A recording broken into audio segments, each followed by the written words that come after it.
Hey guys, welcome back to another episode of Jay's Flicks, and today we're going to be doing another retrospective video on the 2011 Nickelodeon original movie Best Player, a movie that has truly been forgotten about, and I think seeped into the ether of those, just like failed projects. So here's for context, as we know, the Disney Channel at the time, this movie came out in 2011. Disney Channel really had a knack for being the network that was good with the original movies.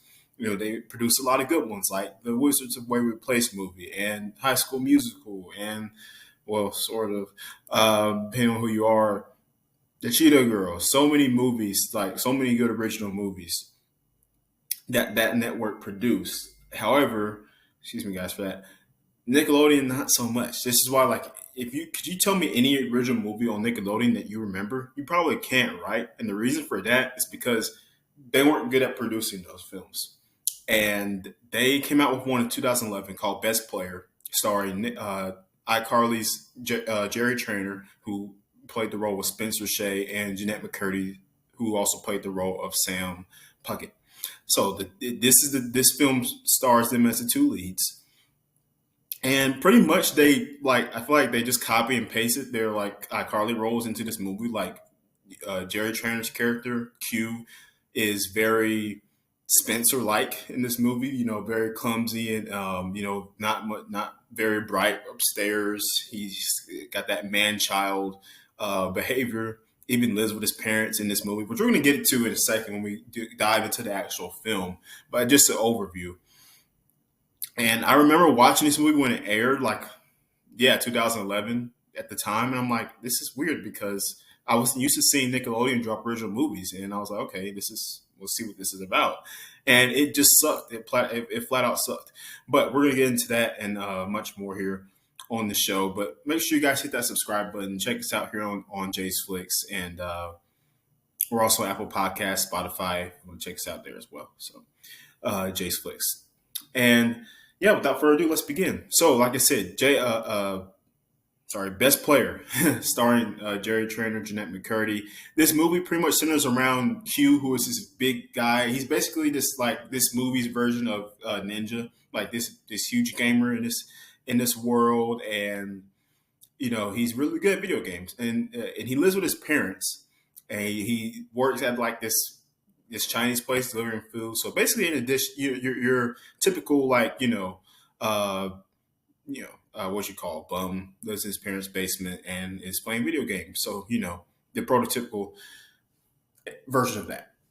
And eventually, his parents are like, okay, you know what? They said they were going to move to Florida and they were going to sell the house. So they're going to they told him that he needed to leave.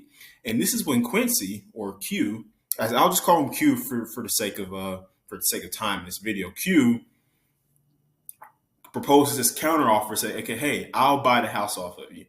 Now, what he doesn't realize is that owning a home is very expensive, and it costs $175,000, and so he's got to find a way to come up with that money. And his friend Wendell tells him that, luckily for him, there's a contest or tournament rather for a video game called Black Hole. This new video game called Black Hole.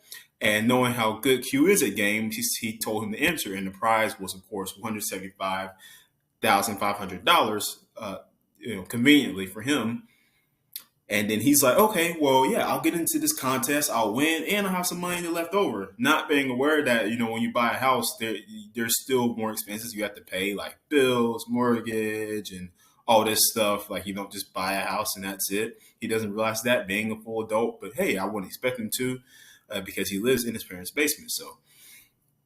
But all that aside, he starts playing this game, and he's good at it until he meets someone named Prodigy on the game. This unknown character, this avatar. The avatar's name is Prodigy. He doesn't know who they are, and they're really good at it too. And then he can't seem to beat them. So, doing some digging, he finds out that this Prodigy is actually this girl named Chris. It's a teenage girl. They tracked the IP address, I guess, or whatever. Like Wendell, his friend Wendell, who's good with computers and stuff. Like this super nerd who lives in like, at least he does have his own place, and Q kind of crashes there. But these guys have the combined intelligence of, like, a desk, and they track Chris's prodigy's address, and just tech stuff. They find him, and it turns out to be a 16-year-old girl. Of course, that being Jenette McCurdy's character, Chris, whose real name is Christine Saunders, but she goes by Chris because she's some sort of tomboy. Like, we haven't seen that one before. Nickelodeon. Where have we seen that? Anywho, he meets her, and she thinks that he is her mom's internet date. I guess that was something that was popular at this time. I mean, that's how, this was before, like, Instagram and stuff took off. So I guess this is how people were meeting online, like dating sites and whatnot. And, now, of course, Q is not her online internet date, but he lies because he didn't have any better idea to come up with when he was walking up to the door to figure out how to confront Prodigy. So he goes along with this. And my question, though, is, like, I don't know if it's a plot hole or not, but, like, don't, like, when you have, like, internet dating sites, isn't it, aren't you required to put your picture on there? Because otherwise, how would Chris's mom, like, not know, like, wouldn't she know that this isn't Q is not her date that she's supposed to be meeting? Because usually you have to put, like, profile picture, unless you just go off of vibes, and it's like, hey, this person seems like this dude seems like a cool dude. Like, I don't know what he looks like. I never met him. So it's like, we'll just roll with that, like, not just disregarding the fact that I could get catfish, whatever, not a big deal. Anyway, he basically, rolls with that and pretends to be the guy. And he's trying to do some snooping around. And he ends up, catching Chris playing the game as Prodigy. And he's like, okay, I got to figure out a way to take her down, so I can win this prize money. So him and Wendell come up with the plan of trying to do that. He tries to get a job as her as a home ec teacher at her school. Lying to get. Now it's actually Wendell's idea, probably the smartest idea he had in the show. I mean, not the show, the movie. Even though it was, again, these two were a bunch of idiots because they tracked down a teenage girl and went to her house. She's 16. What does that equal? Jail time. So, all that being said, right, real genius there, guys. And because when Q took Chris's mom on a date, she said that if Chris does not pass his project in the home ec, or pass home ec, then she was going to take away her video games. And Q was like, okay, this is great news because I can't beat her. So if I get her out of the tournament altogether, or offer the game in general, then the prize money will come to me, and I'll be the best player at this video game. So he disguised himself as the home ec teacher at the school, to Chris's surprise, and he ends up teaching one of her classes. And, like, there's a scene where, like, he tells them to put, like, the students' hands inside chickens, and, like, they're slapping it on that it's weird, like, typical Spencer behavior. Like I said, I really think they copy and pasted Spencer's character for Jerry Trainor into this movie. Like, basically said he's got a knack for video games instead of sculpting, that's like Spencer did, not Carly. Very, very, like, just lazy writing.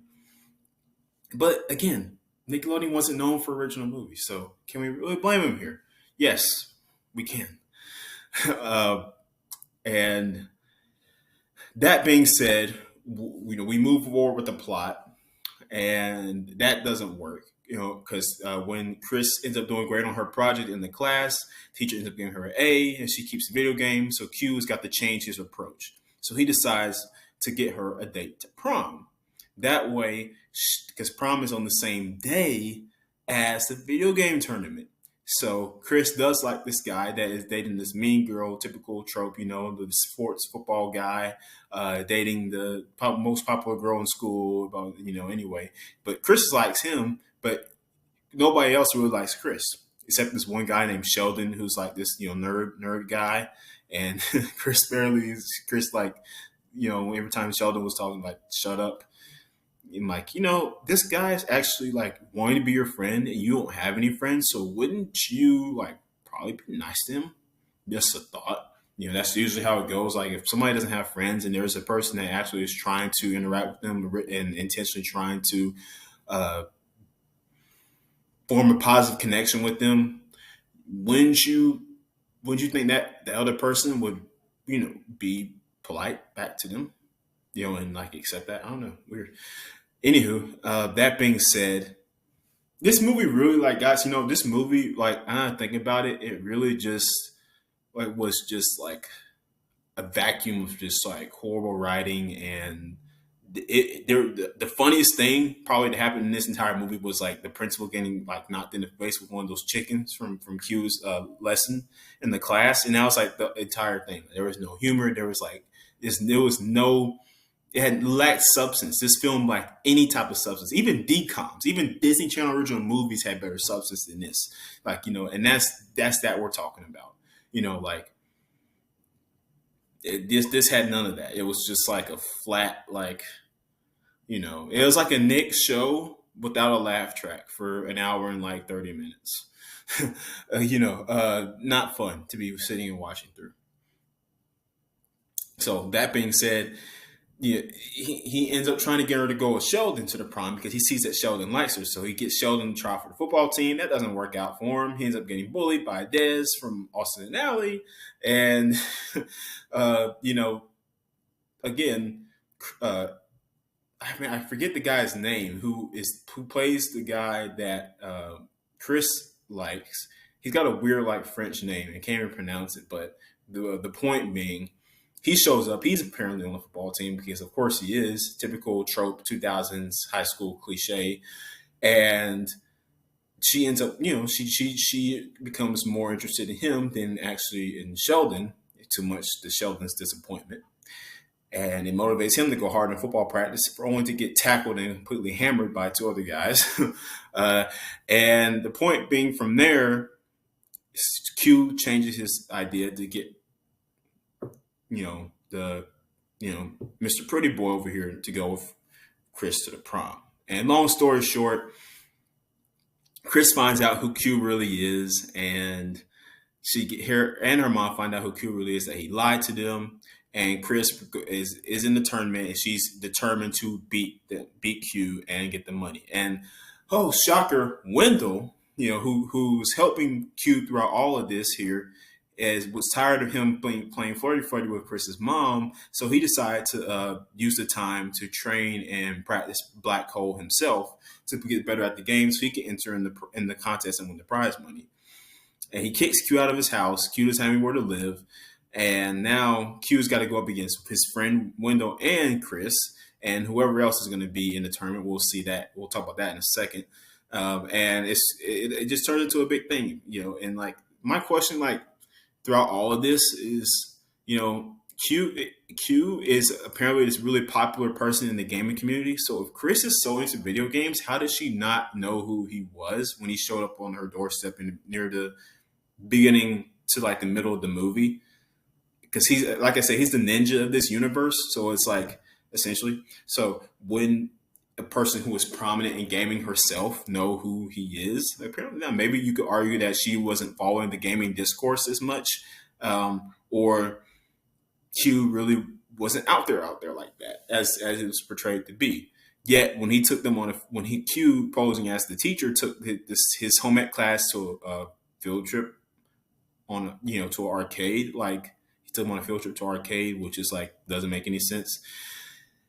And like I would think like all of the kids in there who were in the arcade playing the games would know who he is. But nevertheless, for plot moving, that doesn't they find out and they're mad at him. So and like honestly, I don't even remember how this movie ends. It's just like it was just so bad. I do remember. I think if I can remember, I think Q won the money. I'm not even, to be honest, I don't even remember. Like I said, this movie was such a bad, like, it was just really bad. Like, and again, and Nick learned from this, and they stopped trying to make original movies after that, which was a good idea, very good idea, because they really just weren't good at it. I guess they thought, oh well, if we'll get two of our most popular network stars on here, maybe that'll just draw attention, draw viewership, right? Jerry Trainor, Jenette McCurdy from the popular iCarly show, It didn't work. That doesn't always work. That's like in Frenemies when like the Frenemies movie from Disney Channel when they pulled in when they made Zendaya and Bella Thorne the stars of that movie, and it just like that was just putrid to watch, because it just thinking you can plug and play, like different actors and things and different projects that don't like have any type of substance or any type of movement. Just this is completely like absurd writing and decision making by those higher ups in the production. But who am I to say? I'm just a critic. I just watch these things for fun and analyze them. So what do I know, right? Yeah, I only watch movies and TV shows all the time. I don't know anything, right? Right? Yeah. But all that being said, guys, I mean, I think that's pretty much going to wrap us up here for this review of Best Player. If I had to give it if I had to give it a rating, it's probably like a 1 out of 10. That's how bad it is. Like just, the one probably being for Jerry Trainor's performance, which again is not very good. It's still just like it's a copy and paste of Spencer. Like I said, copy and paste Jenette McCurdy to Sam from when she played Sam, and in this movie playing Chris, it's the same characters. Nickelodeon didn't even bother to change their directive. They didn't even bother to make them into different type of characters. Like Q is bumbling and fumbling around like Spencer would be, and Chris is like tomboyish like Sam was, and Carly is like no. It was just this is why people should stick to what they're good at. Nickelodeon, you stick to what you're good at. Don't make movies, and they learn from this somewhat. But thank you guys for watching, and make sure you stay tuned for our next episode here of Jay's Flicks. I'm your host Jaden, and we'll see you next time on the show.